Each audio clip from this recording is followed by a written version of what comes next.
Hello and welcome everybody to my presentation on indemnity in construction contracts.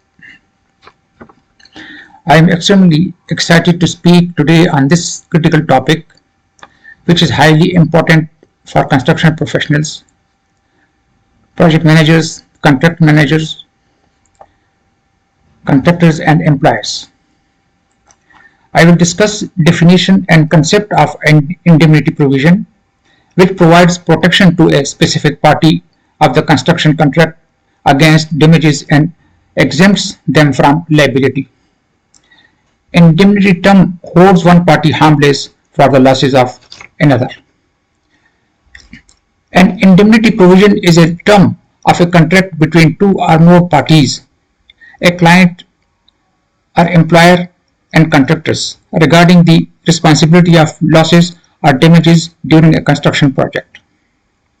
I will explain indemnity in light of English court decisions, application of indemnity, indemnity bonds, and difference between indemnity and guarantee.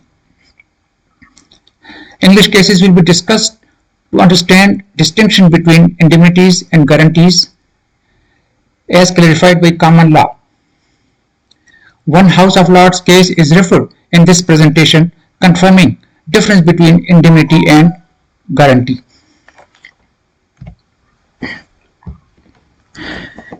Indemnity in construction is an expressed or implied contract,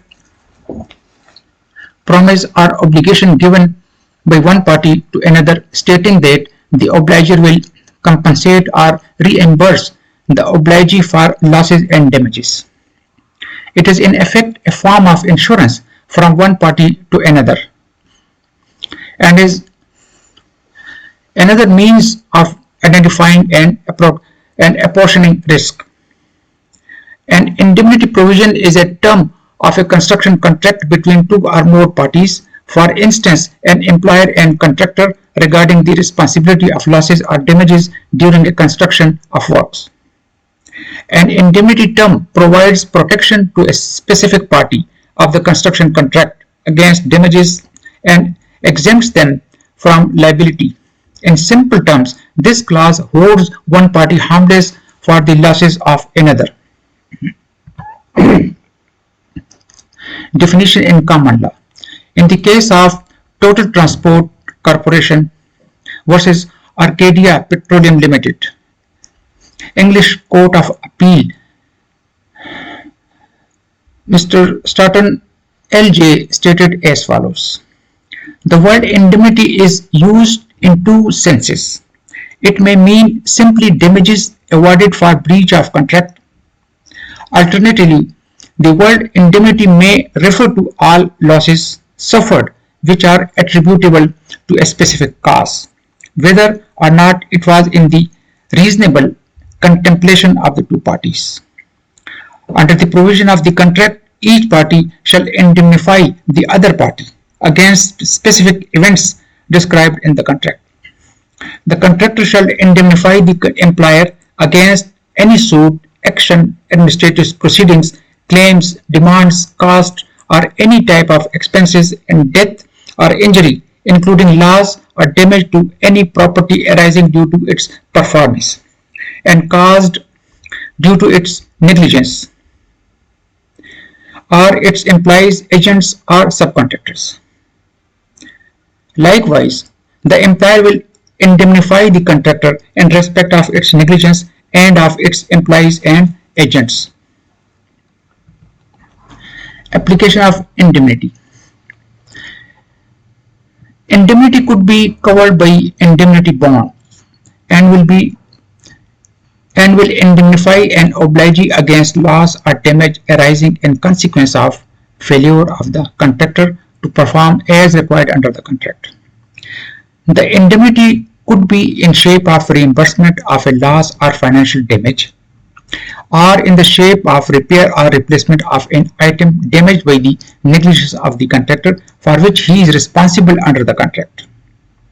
It must be ensured in the contract that the parties to the contract are covered against risks in this respect in shape of indemnity bonds. Difference between indemnity and guarantee. Indemnity. Indemnity is not conditional. The indemnifier is personally liable as the primary debtor. In general, there are two parties to the indemnity, the creditor and the debtor. Guarantee. Guarantee is conditional.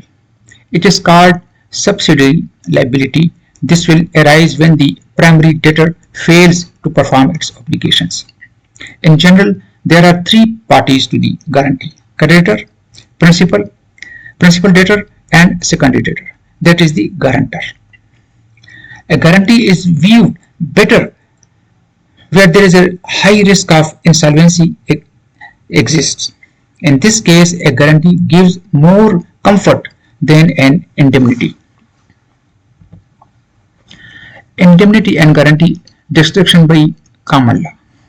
In the case of Berkmeyer and Dornell, the distinction was clarified by the court as follows. If A guarantees to supply goods to B on the strength of C's promise that if he does not pay you, I will pay, C undertakes a secondary liability for the price, dependent on B's failure to pay. That's a contract guaranteed between A and C.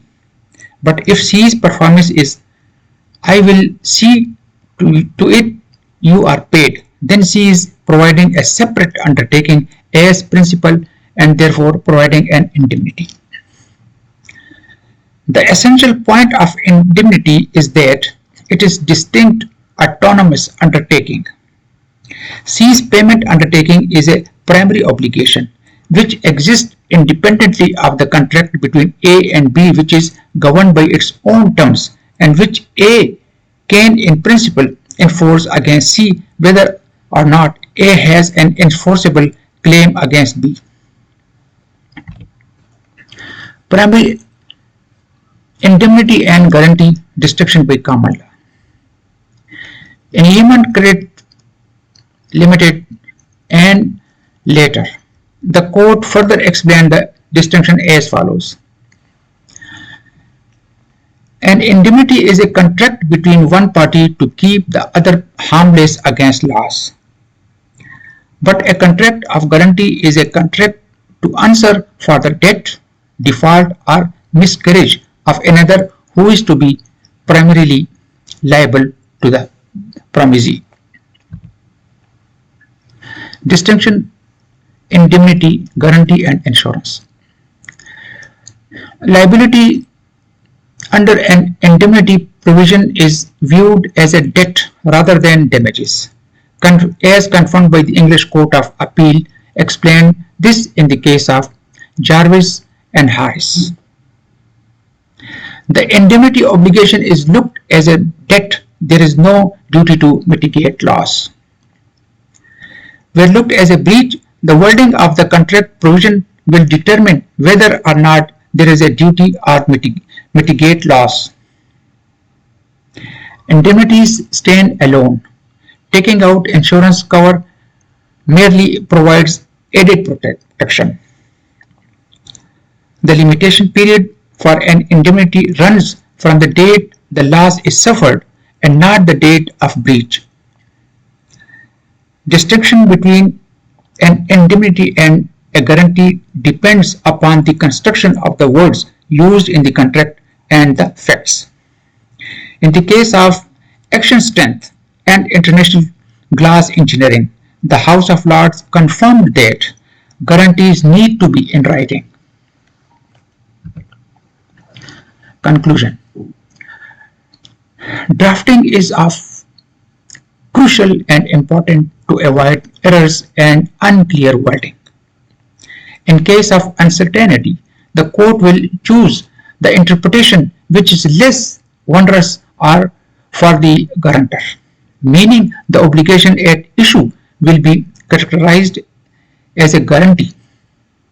Therefore, the benefit of the indemnity will be lost for the beneficiary. This must be noted that the indemnity agreement creates a primary obligation which is valid even when the related contract is set aside. This is a very important point. It has strength since any changes or variations in the related contract will not affect the indemnity, the indemnifier still being liable towards the beneficiary. Unlike the guarantee, no formal requirements are necessary to create an indemnity agreement, meaning it does not need to be in writing or signed, whereas guarantee must be in writing. Thank you.